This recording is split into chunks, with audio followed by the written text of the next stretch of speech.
don't want to finish our time together without talking about the students. How excited are your students about all this? Are they really into it? And are they looking ahead with optimism toward their careers? There's an enormous amount of energy in the class that you feed off. We get students from all over the world in this class. We get bankers from Africa, industrialists from the Middle East. We get, of course, North America, South America, Europe, Asia. We cover every place. And the nice part about the course is sometimes they're not scared to express their skepticism about what you're talking about in class. That nervousness of 2008 has gone. And there's a considerable degree of optimism. As far as the Master of Finance program is concerned, the students have got at least 2 years' experience working in a finance job, and the average experience is 7 years. So they've got lots to say about everything that comes up. Yeah, we find there's a very high level of energy and dedication among the students. We do find that for some of the international students that the in-class interaction is not always as high as we'd like it. And I think that's simply a cultural factor, because I think the role of the professor is maybe in their undergraduate training, and we don't have a lot of people with working backgrounds. We have a more diverse. Some of them come straight out of college. A few of them have working backgrounds. Some of them have advanced degrees, so it's a mix.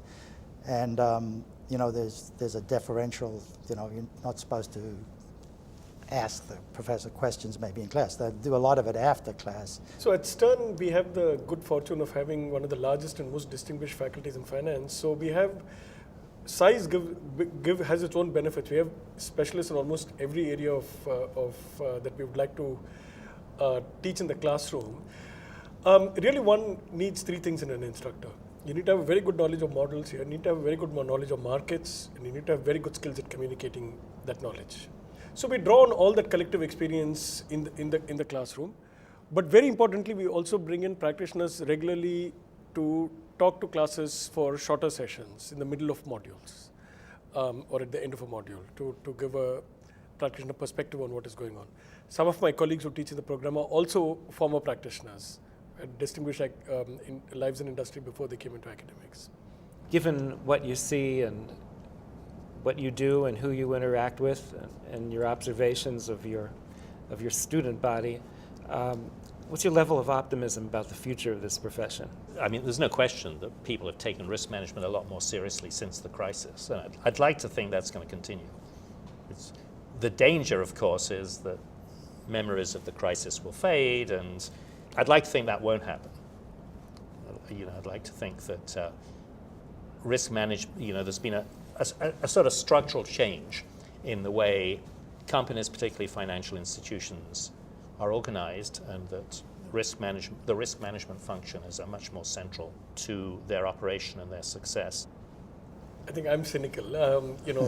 I think I agree completely with the first part of what John said, that the crisis brought risk management into the forefront. My great fear is that we've been through, at a miniature level, many of these crises in the past, and regulators are fighting the last war. It's not clear that the current regulations would have won even the last war, but we don't know where the next next skirmish is going to come from.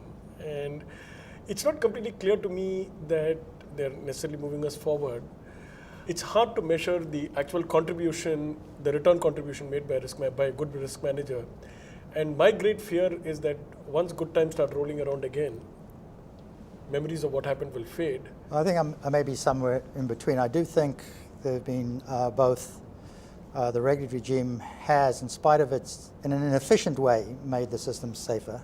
And so I guess I'm a little bit on the optimistic side, but somewhat cynical.